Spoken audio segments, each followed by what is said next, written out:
world, people, humans that exist on here. It is your boy, Gary Rogers, Grind and Unwind, episode 14. How are y'all doing? Without further ado, I want to bring to you the personality, the skiing personality, the man himself, the dude with the cool. He's no one else. He's Nick Goepper. Ladies and gentlemen, bring him on in. Yeah, that's right. What's going on? What's up, Gary? What's poppin', Nick? Sullivan Walker. Appreciate the emotes. Nick Goepper, how you doing? I'm doing good, man. I'm in a conference room of Holiday Inn in Green River, Utah. I'm driving across the state, going back home right now. He chilling in the Holiday Inn. Yo, what is your name's national? Like, what is that from? Where's your name's origin? The last name? It's German. Okay.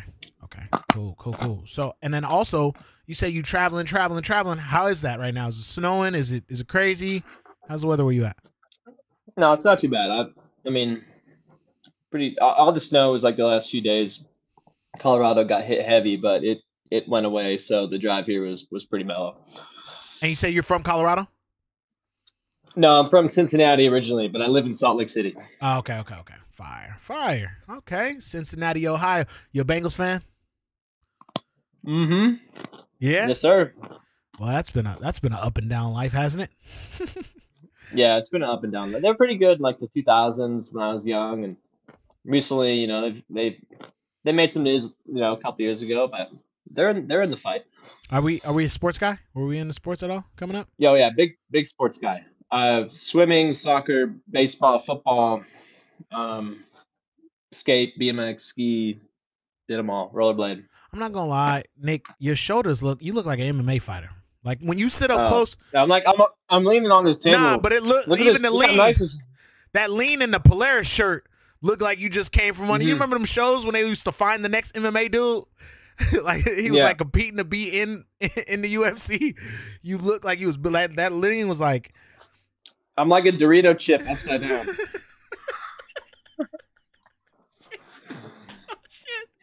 Oh shit. Wait, would you? All right. You like that one? That was a good one. I like Doritos. I think it's one of the best. I just had a bag of blue Doritos today. So, don't choke, bro. It's one of my phobias. I don't like that. All right. So, Nick, how's life been? How's life been? It's been good, my friend. It's been really good. It's been I'm living the best life that I've lived these days. Wow. You might have heard, but I retired about a year ago, and then I decided that I was gonna unretire and go from slopestyle and ski half pipe. So this year I'll be making my half pipe ski debut at XGames, and I couldn't be more thrilled. How many years you been gone? Just one. So I was in XGames the last 11 years, took a year off, and this will be number 12. Okay, cool. All right. And then how many medals did we get next? I think I got 6. So did you say I only got 6? I got 6. Okay, good. I was going to say humble. I add some more, but. That was humble as hell. How you get the Dorito emoji in the chat? Okay, only 6. Chat, y'all hear him? Y'all hear him, chat? He said he only got 6. That's right. Hell yeah. That's right. So now let's go back. You say we're Cincinnati, Ohio. That's the origins. You went to Arby's? Bro, you have no idea how stressful it was getting this Wi-Fi lined up. I went to Love's gas station. I'm in the middle of nowhere. I'm in Green River, Utah. I go into the gas station, and I'm asking all the employees in the gas station, where is the best Wi-Fi signal in the whole place? Can I go into the janitor's closet where it's quieter, where I can do this Twitch call? Because I really want to do it. And they're like, no, you can't go in there. And I was like, God damn it. So then I got on the Wi-Fi. It was sketchy. And I was like, hold up, guys. I'm going to drive next door real quick. I know there's a Holiday Inn. I can see it on my maps. And I'm sure they'll let me get on the Wi-Fi. So I like run in this Wi-Fi in the Holiday Inn. I got my backpack on, my Arby's in my hand like this. I'm like, I got to eat dinner. I got to do Grind and Unwind. Was there nothing else to eat? Was there nothing else on the road? You went to Arby's? Do we have like an endorsement deal? No, listen. I got fruits and vegetables. I got carrots and Fine. I got cantaloupe Oh, okay. and I got a Jamocha shake. So okay, so you didn't But go yeah. in there. You didn't go in there and eat meat, right? Meat. From Arby's. You I didn't had get some meat. yeah, okay. All right. So, because Well, listen, this I've this, never this met is like an emergency stop. I'm not a fast food consumer normally. exactly. So I've never met anybody that chose Arby's ever, gangster. Like I haven't. Like my hands is up. I promise. I'm sorry. That's why I was asking if there was anywhere else to eat. I know you out here in the middle of the road. I appreciate you for coming through. I just never knew nobody that ever was like, I'ma go to Arby's. If you've seen other buildings, other places, other options, had the socks, drawers, t-shirt, pants, hat that you had on, and was like, I'ma enter this building, order food from their menu, I don't know another person. So this is new to me. That's why I had to ask. I appreciate your honesty though, and you had to scramble and get it together, and I feel that. And I'm with you, and I support it 100%. I don't like to judge. I just said it in my head. When you pulled up an Arby's cup, I was a little lost. It was new to me. So let me get back on topic, my brother. You say you are from Cincinnati, Ohio, and that is the origins, right? I'm not trying to kill the Arby's. Right. I'm sorry, Arby's. Hey, Arby's, if you want to go ahead and give me your weird meat. Whoa, okay, hold on. Wait, Nick. Listen, Nick Goepper got the meat. Okay, hold on. Wait. Oh shit, hold. That was a double. Wait, where's Mason Cameron with the pauses? Listen. All right. So being from Cincinnati, Ohio, there's a bunch of legendary people from Ohio. Let me correct you. So Cincinnati is the closest city to where I'm actually from, which is Lawrenceburg, Indiana. I'm not actually from Ohio. I'm from Indiana, which is right across the state line from Cincinnati, about 20 minutes. So it's right on the border. So I'm actually a Hoosier. That's what they call people from Indiana, but I associate with Cincinnati because it's right there. Cincinnati Reds, the Bengals, all things Cincinnati, but I'm actually from Indiana. I know why you did that, because if you would have said that, I would have not known nothing about Lawrenceburg, Indiana. All I know is about Gary, because Michael Jackson from there, that's my first name. That's the only Indiana association I got. So shout out to you. Like, that's what a lot of rappers do. Rappers don't be from Atlanta. They be from next to it. They be from the suburb 20 miles away. But they got a cousin in Atlanta they used to kick it with 2 days a week. Now all of a sudden they Atlanta gangsters because guns is legal down there and you can carry it. So you sit here, I'm riding with my pistol. Boy, you was from the nicest part in Georgia where they accept everybody, which is very few places. Listen, I respect your honesty. I like that. So you say it was okay. We're from Indiana, and that's where we kind of pick up on everything you said, because you did a little bit of everything. So what's early life like for you? Pretty normal kid, middle-class family. Started out, I started skiing when I was 5. There was a 400-foot tall hill about 10 minutes from my house called Perfect North Slopes. Okay. Skiing down a hill in Indiana is like losing your virginity because it's so short. You get started, and then you don't even know. Before you know it, it's over. Really short. Then you get on the chairlift, you go up and down a million times. You can actually get pretty good and really add up the vertical feet. And we had little rails and little jumps, and it was a perfect place to grow up skiing. But along with that, soccer, swimming, football, baseball. But I love action sports, so I got into rollerblading when I was real young, skateboarding, BMX, and loved all that stuff, and was kind of torn between like stick and ball sports but also action sports, and just spent my time doing like everything. Okay, so I didn't hear you mention basketball once, and we never went down that lane. We never hooped. No, I actually never really hooped.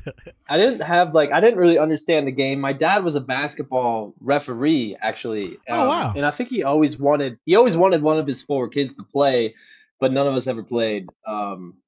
But yeah, I wasn't really down with basketball.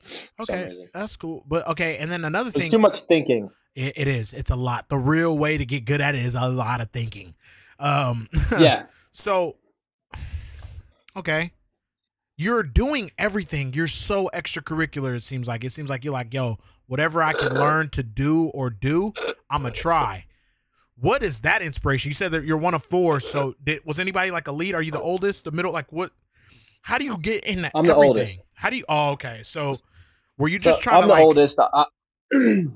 I'm the experiment. My mom was a skier. She's from Michigan. Okay. My dad learned how to ski when he was older, but they I think it was just what you did. I had some friends that played soccer. I had some friends that played football, and like some friends on the swim team. But like all the action sports stuff was all like inspired by me and people that I looked up to. Like my next door neighbor really got me into action sports starting out. But just being like a normal suburban kid from outside of Cincinnati, like it's I just got like I was kind of in this like normal stick and ball sports world, but like had these crazy dreams and Interest. visions Yeah. in action sports. And I was like, dude, this is so cool. There's nobody that does this. It's kind of niche. There's like the music, the way people think, like the individuality is super dope. And that's what attracted me to like skating and skiing and stuff like that.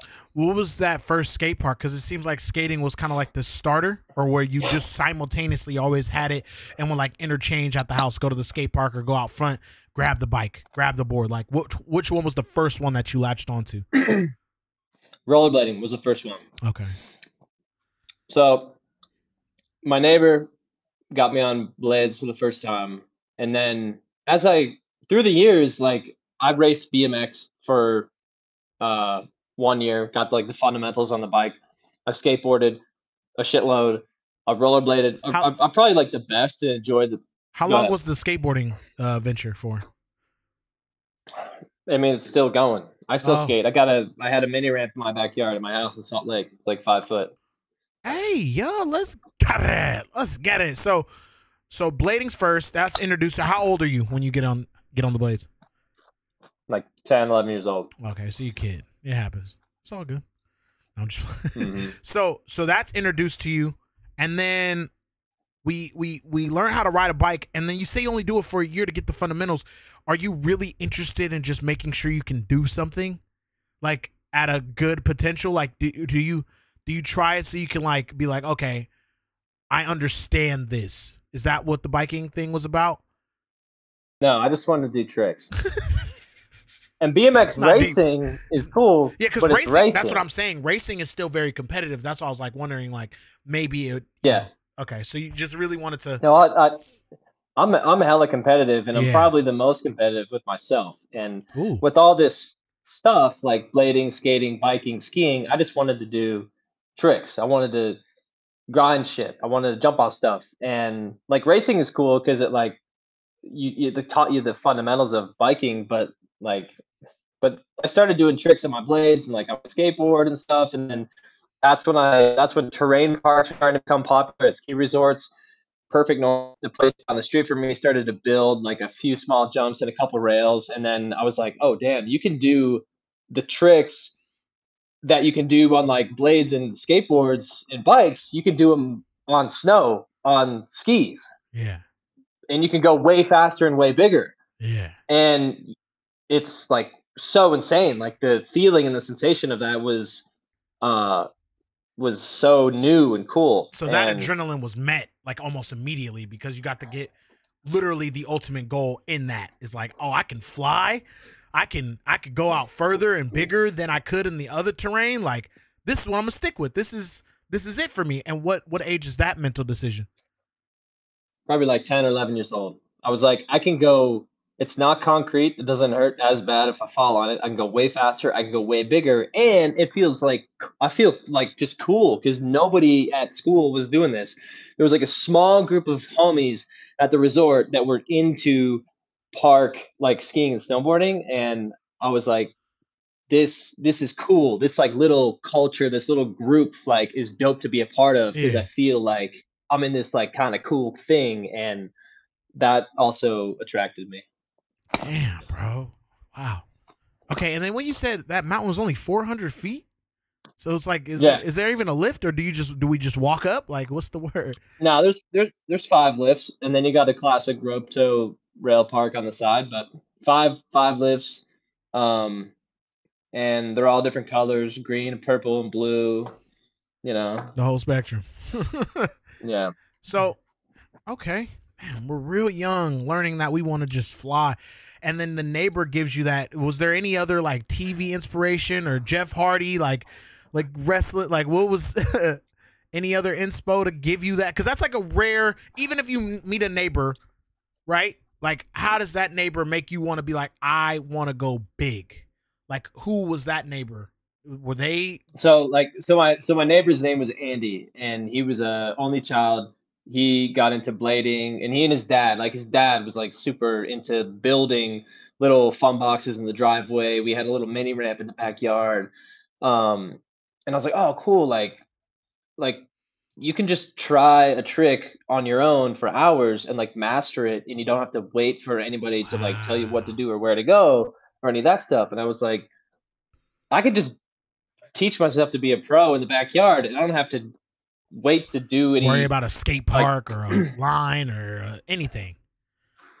Yeah, so like I used to order some of my gear online back in the day. I convinced my mom to give me the credit card and just go shopping, and of course to pay her back. But I like bought a pair of goggles from this website called Al's Ski Barn, and they come in the mail, and then with them is this DVD called Forward by Level One Productions. Yeah, like a ski producer video company. And so I watched that, and I just became obsessed with the music. I watched these skiers hitting massive jumps and rails, and I was like, holy shit, that is crazy. That's I can't beast. believe like nobody was going that big in Indiana, but obviously they're doing this in Colorado, in Oregon, in Utah. Like if I'm gonna go big, I gotta get out of the Midwest. I gotta 100%. Go somewhere to like chase this. And then like another big inspiration was, I mean, obviously like the X Games moments back in the day that I was all on the couch watching, like Travis doing the double backflip on the dirt bike, and like Tony with the 900. I cried. I will always say that.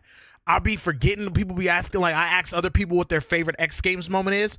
When Travis Pastrana did that double backflip, I sat in my room and cried, because the way they built that story, when they were like, if he doesn't, his wife is here, if he doesn't get it, they are really afraid about if he will make it or not. The way they was just building that whole shit, I was sitting there, I'm like 11, I'm like, bro, Travis Pastrana, please, bro, please don't fall, dog. You gotta land this right now.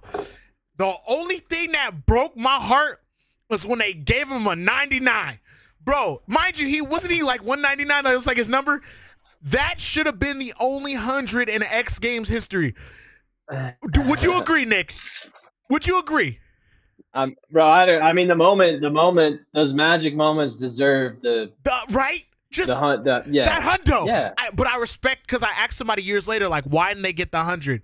Because they were like, you would never give the 100. He just had to win the bet. Like, he had to win. So I think the closest score other than that was like at 91. They were like, we just had to put him there. Because you never want to say anything is like an 100. Perfect. You know what I'm saying? Like, I don't even use that word. But yeah, like I got that years later. But that was that word moment.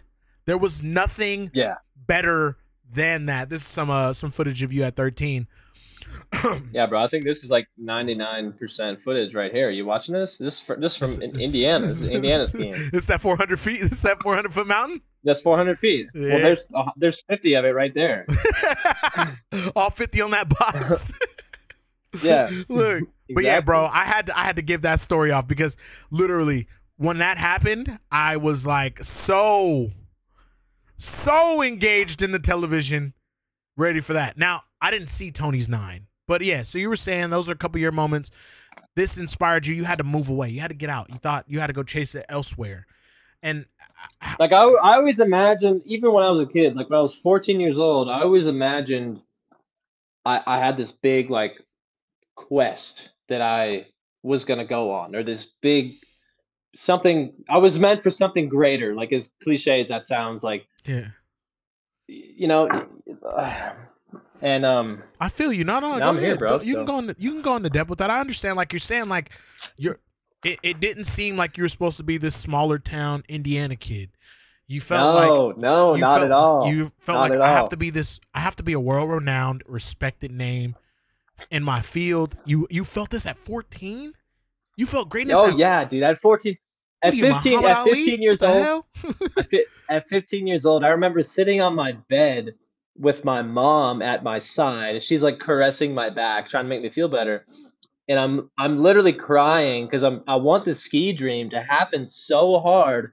I have tears coming down my face, and I'm like, I don't know what to do. Like, I feel like it's make or break. I can't do another year in I can't do another year here in the Midwest. Like, if I'm gonna do this, I gotta do it now. Like, gotta go get these opportunities now. Yeah. And that's when the stars aligned and the universe presented an opportunity to me.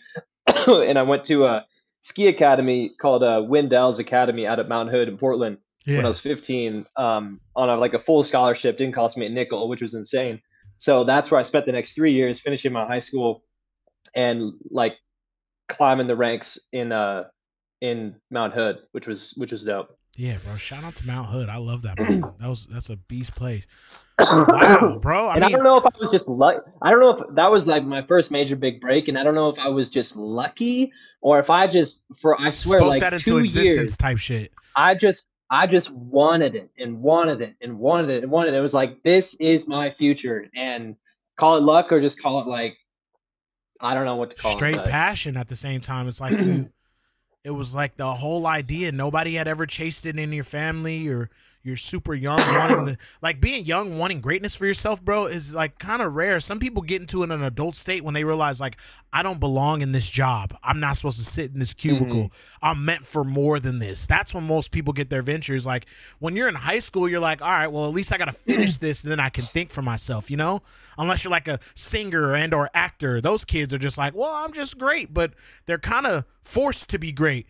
You're sitting on your bed like, I got a ski dream. This place ain't it. I got to go to more snow, more mountain for any of this to be actual.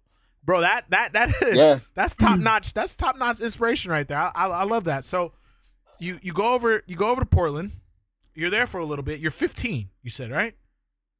Yeah, 15. You're 15. Yeah. And then what is that? Like, you're there for how long? Like, do you move to Portland or do you stay there or do you go back home?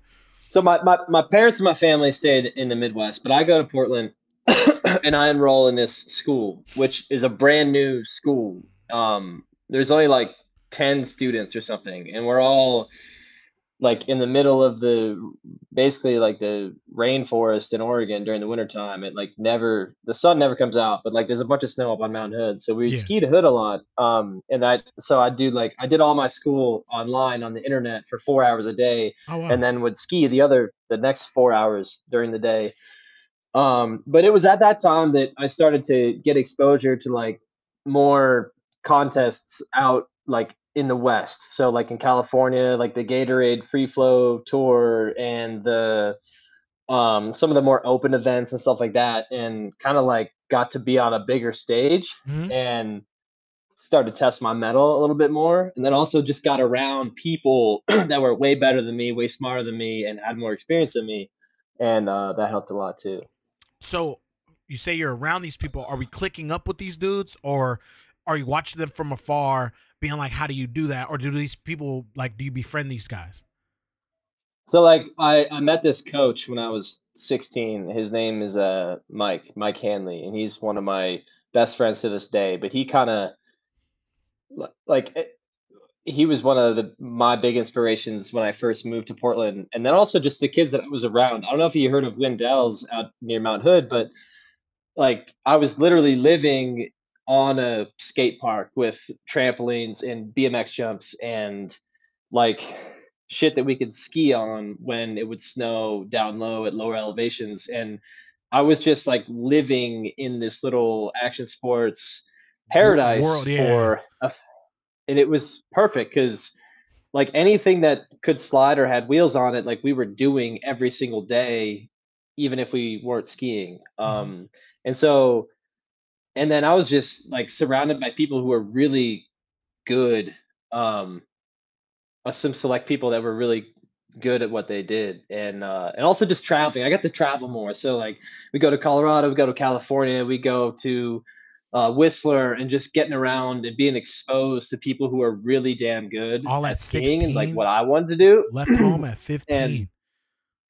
yeah, because all of a sudden, like small fish or big fish in a small pond, then you become a small fish in a big pond, and you're like, Type shit. damn, this is real. Like and I was not going back either. I was not That's going good. back There you go. No to the looking back. Midwest. I was like, I have no choice. This has to work because this is it. This is what I want. Be careful what you wish for because you just might get it. Mm. And you were front row to that. Be careful what you wish for. You're starting to travel. You're starting to understand that you're not the best, but you have a lot to learn too. So it's like as you're fighting to want to be the best, you're like, oh shit, I gotta keep climbing up. So you want to Yeah. explain what's that first trip to California like? So I went to California. I went to San Jose, California, to the ski and snowboard expo thing, and it was indoors. And they had this like dry slope rail jam thing in the expo center, Mm-hmm. and there was a contest, and I did the contest, and I think I won it. But there were like all these homies that I never met before, and like the contest organizer who was running this little rail jam was also running like helping to organize like some of the big events back in the day, like the Do Tour and some of the other ones. Okay, so he's like Um experienced. and like I just I did like a I don't know. I just skied I cut myself, like I cut my leg on this rail. I was like trying, working so hard and trying to do tricks and just like impress these people that I was around. Yeah. Because at anything that I went to, I was just like, I have to give 110%. I have to prove myself like everywhere I go. And so I literally was like out to die for what I was doing. Any chance I got, any ounce of exposure or a new event or like being in front of new people, was all just I It's just time to knew take that the this opportunity type shit.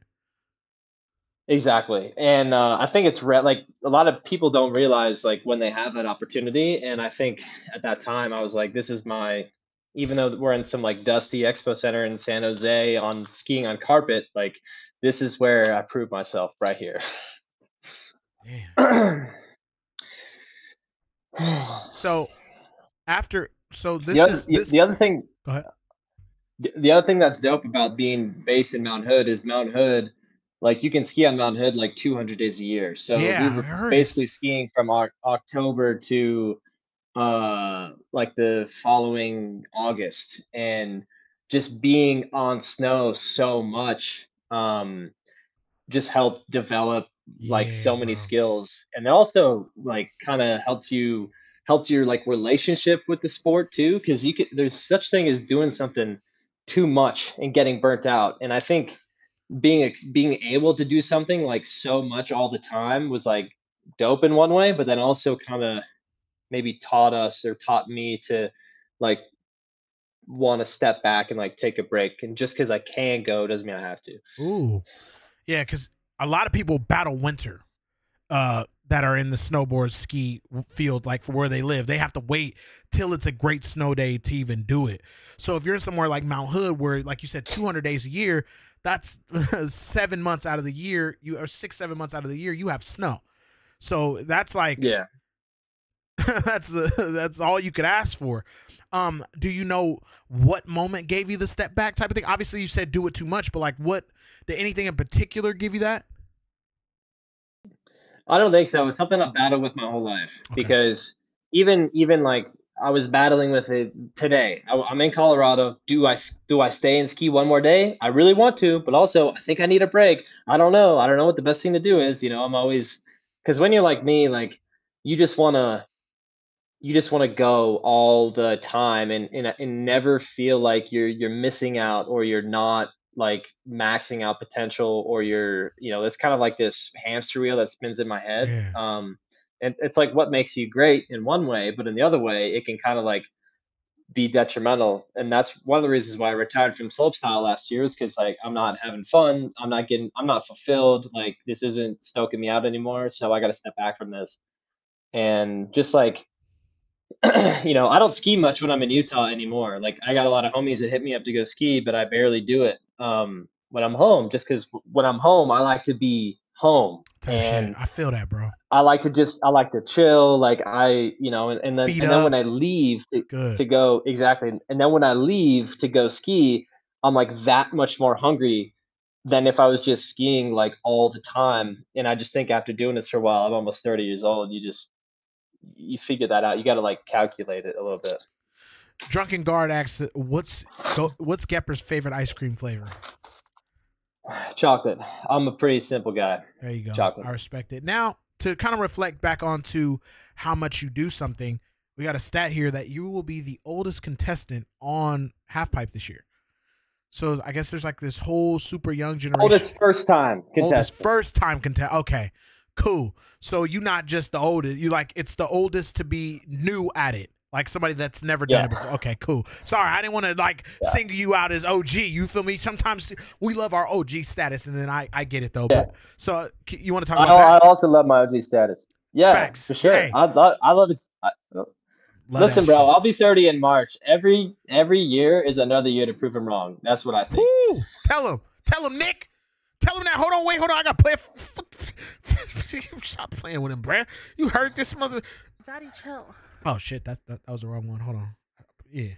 Oh my god. He on XGames mode. Oh yeah. God. He on XGames mode. That's right. Yeah. Okay. That's right.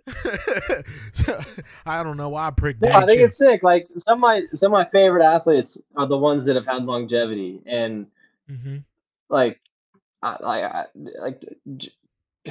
LeBron, Tiger Woods, like Kelly Slater, Tony Hawk, like LeBron.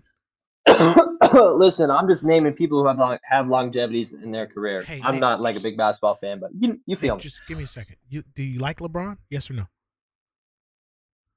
I like just longevity. That's it. Yeah, he's from Ohio. Damn it, you right. Oh, I forgot. Okay, you're right. I'm sorry, but you from Indiana. You're not really from over there. You ain't gotta like LeBron. I know. You don't have to. You can do whatever you want in this life. Remember, you have proven that. You literally said that, bro, earlier. This life is how you choose it. You don't got to like LeBron James, okay? You don't have to. Okay.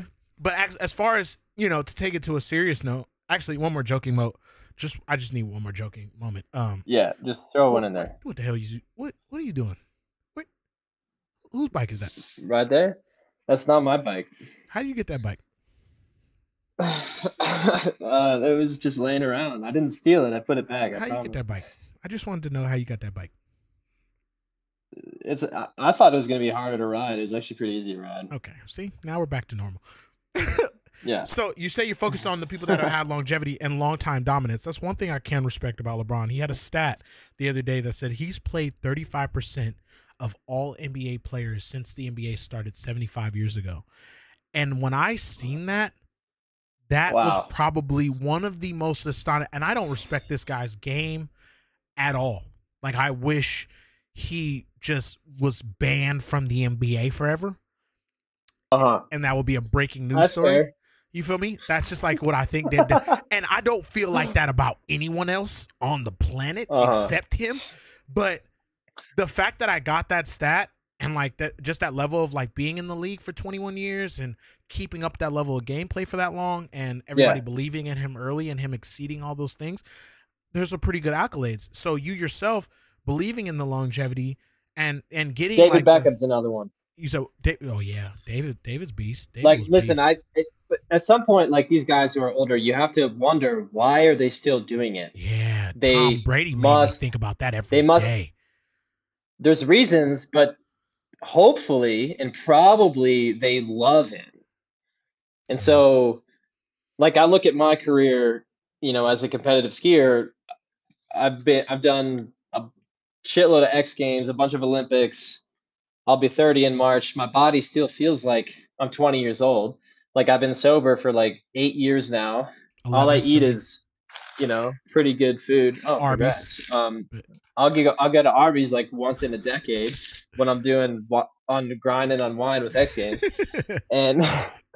But bro, like, as far as I'm concerned, I could do 3 more Olympics and 10 more X Games. Damn. I mean, if I love this, and right now I'm loving it. So that's good. You're enjoying yourself. You're in your moment. You feel refreshed. And what was the decision to want to do pipe this year? Pause. It's like the purest form of action sports. If you think about it, we started with waves and surfers, and then that came to concrete backyard pools, and then it became like half pipes and vert. And then people tried to make half pipes out of snow, and then it just became like the half pipe is like the most pure form of like expression in action sports at least in the competition realm, and it just feels good. Like you skated a mini ramp or a vert ramp, like Yeah. especially with something that's got vert on it, like a half pipe. If you ride it the right way, it's like surfing a wave. It's uh little impact on your body. It's not like a ton of abuse, especially if you land up high, and it's not like this jarring impact like you would Yeah. have on a jumper rail. So you can like do all the tricks, and like if you land well, it's like the coolest feeling ever, and you go home and you're not sore and your body's not hurting, and Damn, it's awesome. I've only been like I've skated, like a vert ramp back and forth. Never really dropped into one, but that feeling of when you do like a fakie ollie close to coping, and you float down, and you kick turn, like that is a good ass. It's just speed over and over again. You gradually get faster and faster over and over again, and that level of momentum is something very calming. So I do get what you like. I get what you're trying to iterate with that. So that's a good spiel.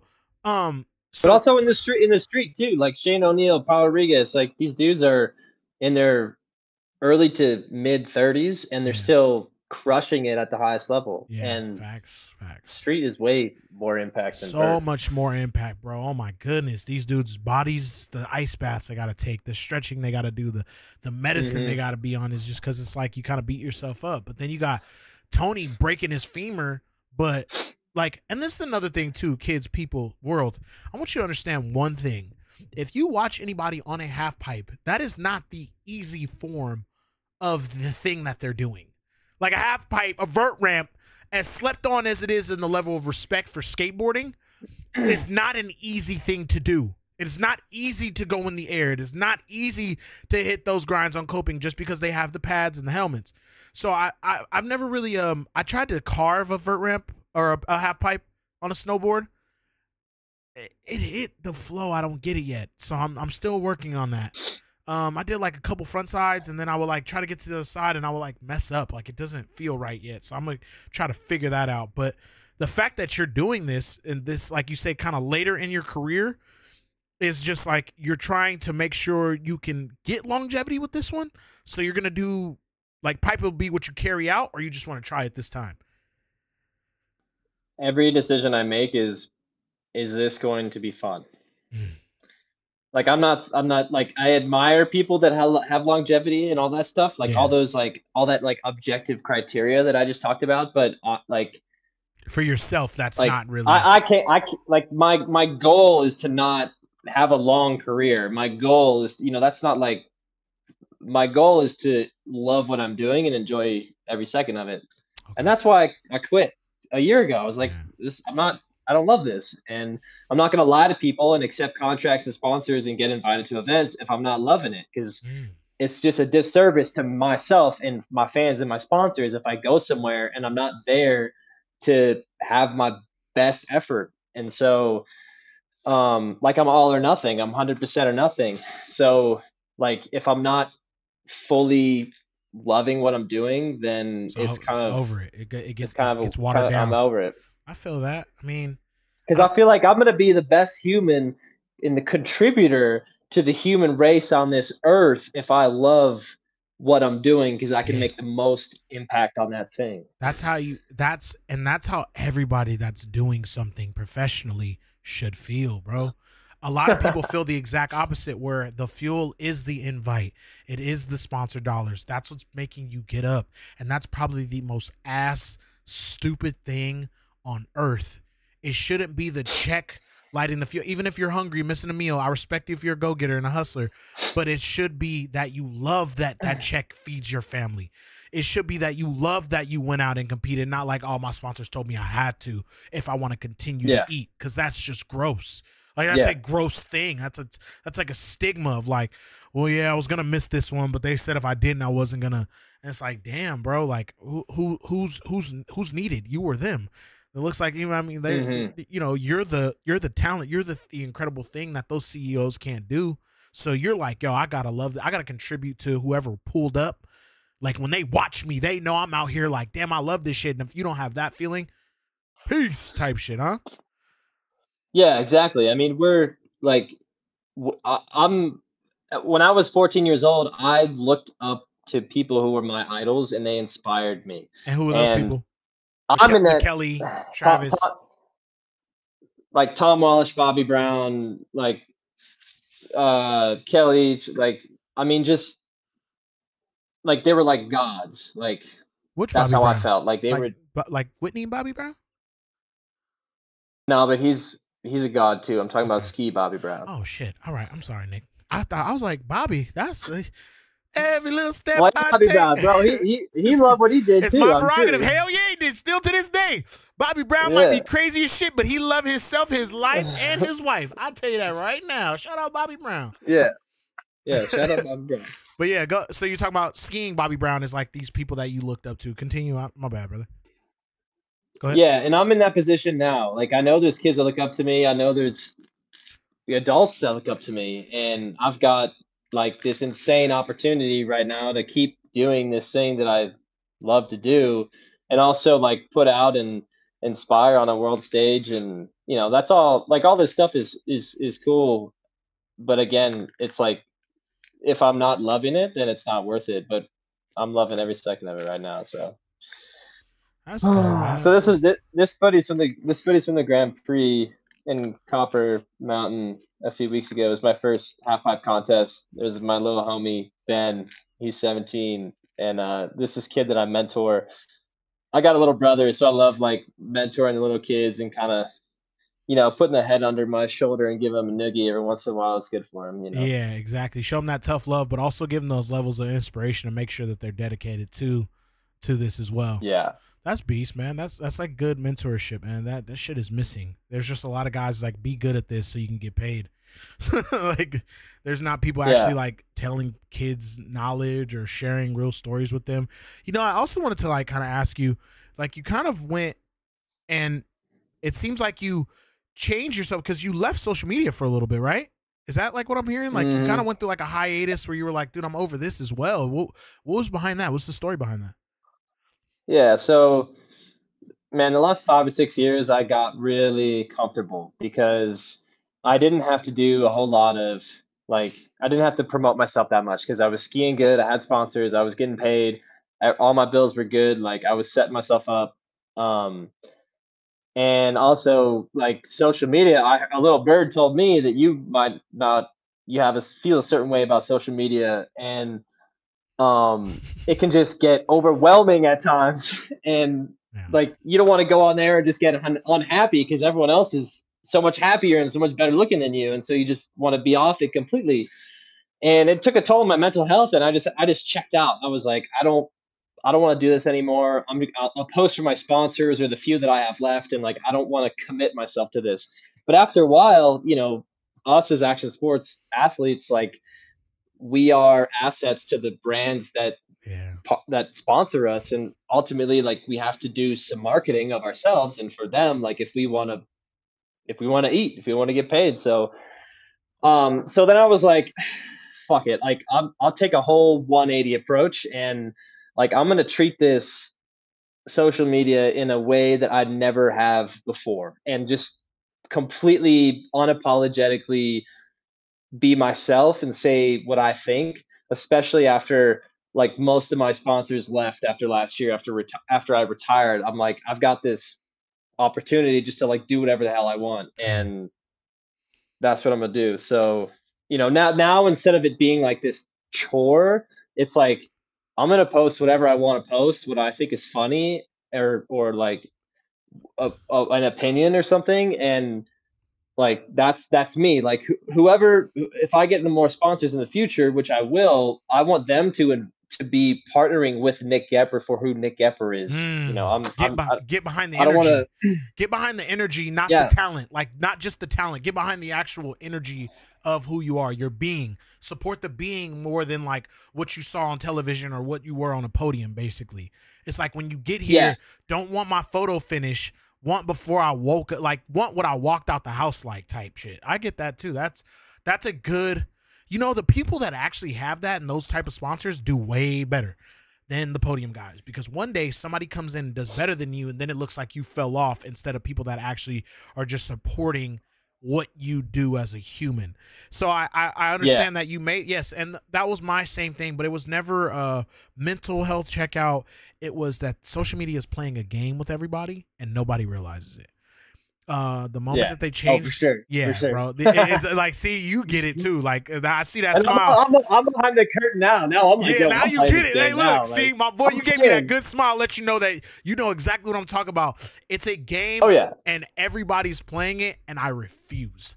I 110% Yeah. refuse because one day Justin Bieber and Selena Gomez were uploading dating photos to Instagram. Now that's the platform that I have to do all my stuff on just to eat because that's what happened like 13 years ago. Like, who gives a shit? Like, that's not what I'm here for. Like, I'm bigger than that. And I like that you actually decided to use yours for entertainment and educating skiers, right? So you have like a side of on the Insta where you're like teaching either tricks or mentoring people. What's that like? How did you get into that? Why did you decide to? That's just purely in the character already. Yeah, well, you nailed it right there with the character. Because I mean, ultimately, I was like, so I lost most of my I got two sponsors right now. Vocal Skis. They've been with me since I was 14 in Perfect North Slopes, where I grew up skiing in Indiana. They're the OGs. They've been there since the beginning. Mad respect. Shout out to those guys. But everybody else left last year when I was like, yo, I quit. Understandably so. But then a year later, I was like, okay, Gary, I took out a second mortgage on my house, and you should see how high my credit cards are right now for the shit that I'm paying for, traveling around the world, like staying in hotels, skiing half pipe. Like, it's insane. I'm making a massive bet on myself because I love to do this, and like, it's going to come back around, but I'm making a massive investment in myself of my own dollars so I can do this because I don't got anybody paying me right now a lot of money, enough. So I was like, I need to grow. I need to be marketable again. I need to like promote myself just like I did when I was 15 and I was making like my season edits that got me my first ski sponsor. I was like, I'm just going to do this again, but do it my way. And so, just starting on the platform Instagram and then eventually probably going to like YouTube and TikTok and everything else. But just like there's a hole in this sport or this market that people aren't saying these certain things. They're not talking about these certain topics, or like they're just, I don't have anything to lose right now. I've pretty much accomplished everything I want to in the sport. There's like a few more things I want to check off, but I'd be happy to like quit tomorrow. And like I've had an amazing career. So I'm like, yo, I don't got it. Yeah, exactly. So I just see it as this sick opportunity to change and influence. Ultimately, my goal is to leave a positive impact on this, not just skiing, but action sports in general, because I love all of action sports.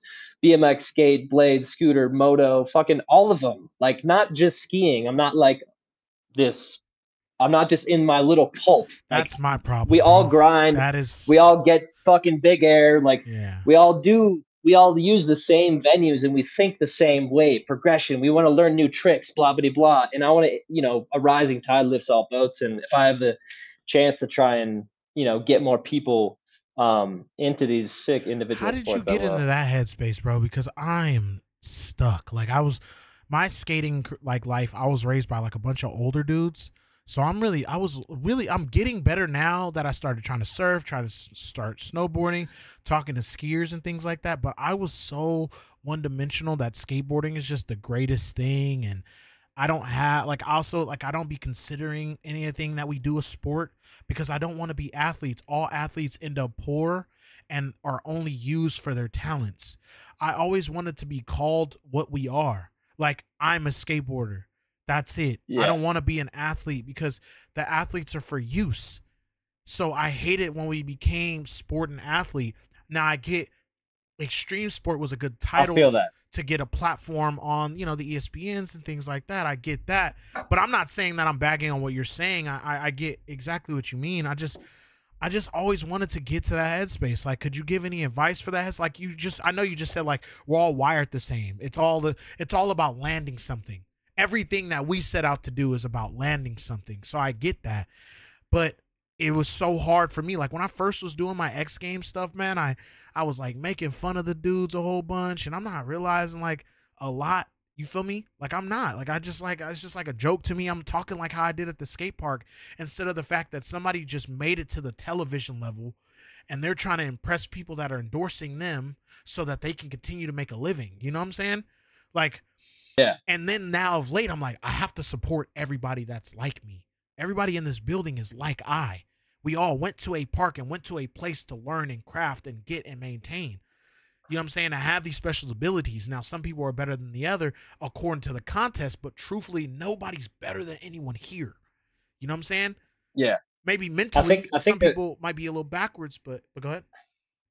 No, I think the real ones understand that, in the beginning, we all just picked up a piece of wood or a ski or a board Piece or of something metal, and yeah. just Yeah. trying to learn some new tricks. But then there's people like me who are insanely competitive and want to like win shit. And like I'll just straight up and say it. Like I love competition. I love like pushing myself to try and be the best on that day. Like I think that's dope.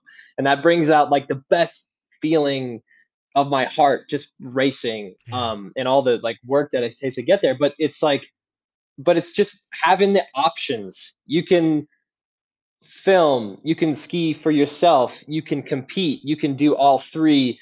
You can ski the streets, you can skate the streets, you can skate vert, you can ski half pipe. Like having these array of options to do whatever you want, and then like everybody supporting each other is like ultimately gonna benefit the whole community, because it can get real segmented and really separated, like and all types of shit. Yeah. Dudes like hating on other dudes and stuff, and like I mean, like I said, at the end of the day, like you and me are very similar. Like we want to learn new tricks, we want to be respected by our peers, like we want to just in our own way, whether it's like at a contest or trying to film for a video part or whatever. But it's like we're all wired the same way. We all didn't do the basketball team for a reason. We chose individual sports because probably for similar reasons. And listen, I'm like all these guys and girls that chose this life for whatever reason, and that's what I'm trying to relate to, instead of being dressed up in national team uniforms with 27 sponsor logos running down my sleeve. Damn. My boy said, I'm invested in myself, God damn it. Like I really am paying it forward, and I better be the best Nick I can be every time I drop down the mountain. Now I kind of want to get into something else a little more personal. What was the decision behind the blue hair? Bro, just attention. I just wanted attention. I was like, look at me, look at me. Now, part of this whole social media. Yeah, no, I'm actually going to redo it for X Games next week. It's going to be a different color. Did it draw eyes because did you want to draw the eyes for the message? Like, is like, look at me. So when you want to look at me and judge me for my hair, but when you listen to me speak, it's something else going on. So it was like this. It was more so, here's something that Nick Goepper has never done before, that fans of Nick Goepper or friends of Nick Goepper would never think in a million years this man would do. I've been like Mr. like traditional, like, straight and narrow, like, say the right things, do the right thing. do the right tricks and all that stuff. And like, this was just a small way to be like, I'm not trying to be someone else. I'm just trying to be authentically me. So that's what you're going to get. This man Gaming says, I need him to do the Dennis Rodman cheetah print hairstyle for X Games Aspen. Would you ever do the Dennis Rodman? That'd be hard. I'd do that. So basically you're saying your hair decision was behind don't box me in. Don't play with me. I'm not. Exactly. You and don't I have got me it for figured a out. reason. You do not have me figured out. Exactly. 100%. My girlfriend told me this comedian who had a bit, and the bit goes, it's so easy whenever I see somebody with blue hair because I automatically know I'm not going to get along with them. So I don't even talk to them. And I was like, perfect. I'm dyeing my hair blue. Kind of as like a, fuck it, I'm going to do that. I'll do that. Don't play with me. Like, don't. Yeah. And first off, like, okay, well, I can get that. That makes a lot of sense. It just sounds like you're at like a whole bunch of peace with yourself, bro, and I think that that's like super dope. Yeah. Have you met that peace now after like the social media hiatus? Like, how are you feeling now? What's your headspace? Great question. It's great. I got family. I got family and friends coming to X Games next week in Aspen. Like, you know, I'm thinking about, like, as an individual athlete, all you do is think about yourself. You're so selfish all the time. You're like, me, me, me. I'm the center of the universe, which is how you progress and how you get far in your career. But at a certain point, like, and I think I'm just hitting this space now, is I'm just trying to think more about other people now and put the focus on other people. Okay. And that's way more fulfilling and more fun for me. For instance, like, I got my whole family coming to X Games next week. And sure, it's all about me and my competition. However, what an amazing reason to get everybody together in the same house and have like family dinners for like 5 nights in a row, and then watch your son or your brother do something badass under the lights in Aspen. Wow. Like, what a fun ass party to go to. What a fun reason to get everybody What together. a great So that's kind of, return. What a great return and a great feeling. That's sick, bro. That's a good and like, build. what better way to thank my parents for raising me to be who I am than to win a fucking gold medal next week in Aspen, like, Wow. under the lights with them watching. So we're definitely stoked for Aspen. So now that makes me go to, since you also like referenced the not boxed in, I have like a short question of what is your weird, Nick Goepper? What is the thing that you do that no one else knows you know how to do? That you're talented at, like to do, like to watch, like to go by yourself. What is that place? What is that thing? I mean, listen, I got a cat named Charlie, and I love her. I call her Chuck. Look, hey. But she's amazing, dude. I love my W's in pussy. the chat for the cat. W's in the chat for Nick's cat. Pause. Let's get it. We love that. We love that. Yeah, dude. And then now, I'll throw a cat in the chat right now. There you go. Now that takes me to the next question. What is your Mount Rushmore of skiers? Your 4 favorite ski whatever, or actually, what's your 4 favorite athletes for your liking? Because you're well rounded. Who's your 4 top inspo and people? I'll go skiing just to be more specific, but I'd probably go Glenn Plake, Tom Wallish, Johnny Mosley, and like, I can't think of a 4th one. But it's hard, man, because there's so many greats that are great for different reasons, whether it's the cultural impact they left on the sport or their competitive or like film accolades or whatever. Yeah, because usually people always ask what's your top 3, but when we said Mount Rushmore, it felt like you can give a top 3 and then you could give your 4. That's what I was saying. Usually we'd be like, but that's why we chose 4, because it's like we want to hear that extra person that was either the big personality or the most fun. You know what I'm saying?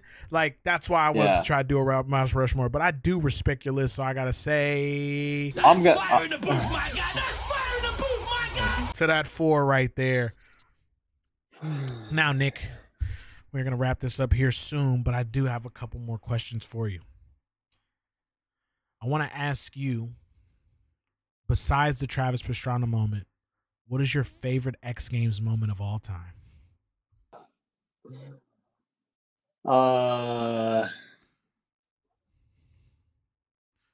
I think my favorite X Games moment was probably one of the first ski slopestyle I watched live. I think I was probably like 11 or 12, but Candide Tovex won slopestyle in Aspen.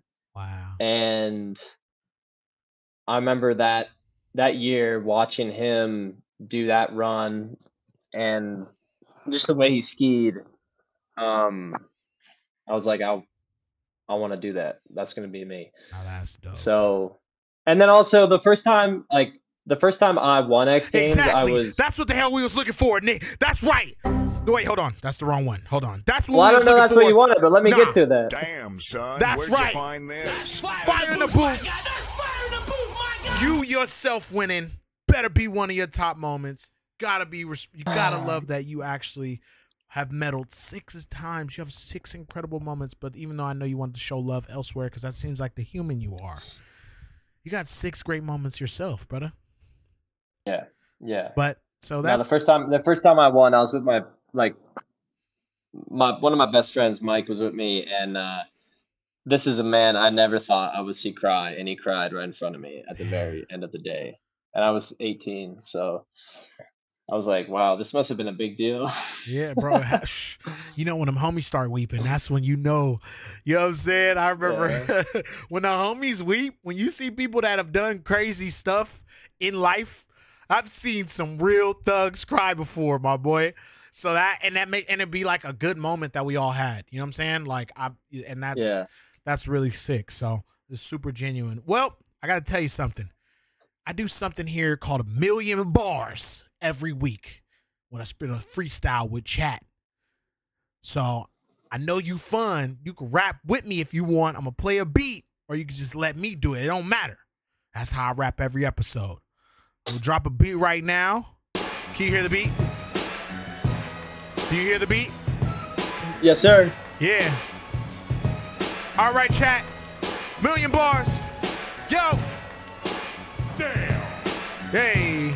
Dang. Yo. He said, hey, rap about the gas station. That's where you was stationed. You tried to get the Wi-Fi. You had to say bye-bye. Trying to get in the closet. They wasn't having it. You was like, I'm getting it. Holiday Inn. They let you in. Now you on the Wi-Fi. You went for the win. 6-time champion. Hey, don't. Hey. Don't. You got it? Go. X Games Aspen. Tell me where your ass been. See you next week under the lights in the pipe. It's gonna be the night. Gef's gonna be on the screen. It's gonna be mean. I'll be metal. I'll be rap. Watch out for me, cause you got my back. Whiskey and pipe. I got no sponsors, but I don't care because I'm a monster. Hey, he don't gotta be on beat. It don't matter. Look. Hey, he got the hair dye. He the blue hair guy. They look at him and they be like, hey, why? He says, cause you don't got me figured out. I'm Nick Goepper. You'll never know what I'm about. But the words that come out the mouth is always a good message. I've been skiing since I was real young. You gotta respect it. My family, I love them. 4 siblings, gotta protect it.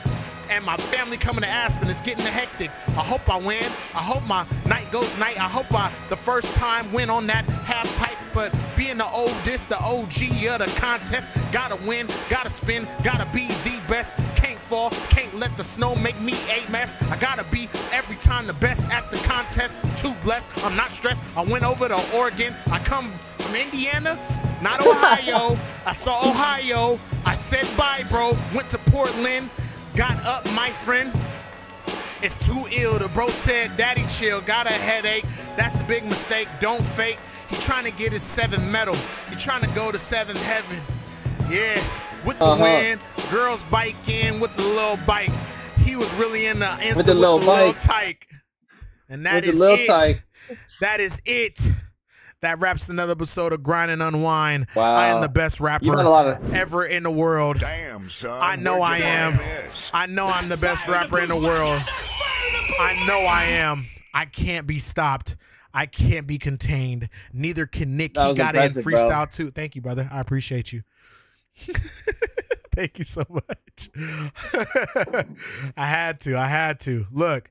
Sick Nasty Tuna, everybody that was in chat, that was 1,000,000 bars. We are going to wrap this episode. Better rapper, Nick G or B Rabbit. I think Nick got me on that one. That is all good. Oh, Nick, I wish I had Eminem a few more bars to spit. It's all good, brother. Yeah, you're the first guest to rap with me, by the way. So you are an MBD. You are a legend already in Grind and Unwind. 14 episodes history. Nobody else has spit with me. You did it for the first. You are the one that popped the cherry on the other side, you know, from far away. All right, don't even try to do that, y'all. Anyway, That's just a little tease of what's to come, you know. Ooh, okay. Let's go. And hey, man, I want to leave. What I've been doing lately is something I just been kind of going with. Thank you for being the human that you are. I really do appreciate it. The level of how you want to go about life is commended on this side. Your vision, your ideas, the way you've depicted your living, 100% salute and respect. And I want the best for you every time you walk out of the door, brother. Appreciate you. Yes, sir. Thank you, Gary. I appreciate it. Thanks for having me on. I want to give a shout out to my biggest sponsors, Mom and Dad. That's I'm so psyched for X Games next week. Yeah. Gotta give it. Gotta give it up for Mom and Dad. Gotta give a shout out to my other sponsors, Vocal, Perfect North, my homies at Cortex Ski Team, Justin Schmalzi, nonprofit, donate today. But I can't wait for Aspen next week, Gary. I'm bummed you're not going to be there because we got to meet and we gotta do another one of these. Damn, bro. Just reminded me I ain't going. Shit. Well, bro, I got a lot of I got a lot of miles. I can get you out there. Just give me your Delta frequent flyer number. Are you?